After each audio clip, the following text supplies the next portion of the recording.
Congress Aam Aadmi party രാഷ്ട്രീയ യുദ്ധത്തിന്റെ തുടർച്ചയായാണ് അരവിന്ദ് കെജ്രിവാൾ ഡൽഹിയിൽ വാർത്താസമ്മേളനം നടത്തിയത്.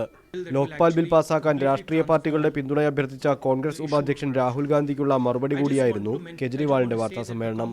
കേന്ദ്ര സർക്കാർ കൊണ്ടുവന്നിട്ടുള്ള ലോക്പാൽ ബില്ലുകൊണ്ട് ഒരു മന്ത്രിയെ പോയിട്ടൊരു എലിയെ പോലും ജയിലിലടയ്ക്കാനാവില്ലെന്ന് കെജ്രിവാൾ പരിഹസിച്ചു.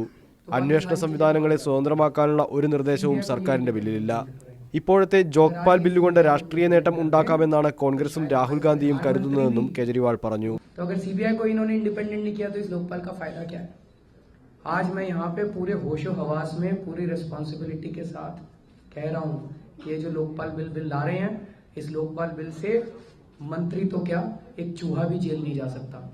ആം ആദ്മി പാർട്ടി ഉന്നയിച്ച 18 വിഷയങ്ങളിൽ കോൺഗ്രസിന്റെയും ബിജെപിയുടെയും മറുപടിക്ക് കാത്തിരിക്കുകയാണെന്നും അത് കിട്ടിയ ശേഷമേ ഡൽഹിയിൽ സർക്കാരുണ്ടാക്കുന്ന കാര്യം തീരുമാനിക്കൂവെന്നും കെജ്രിവാൾ വ്യക്തമാക്കി. അതിനിടെ ലോക്പാൽ ബില്ലിനെ പരിഹസിക്കുന്ന ആം ആദ്മി പാർട്ടിയുടെ സമീപനത്തെ എതിർത്ത് കിരൺ ബേദി രംഗത്ത് വന്നു. മീഡിയ 1 ഡൽഹി.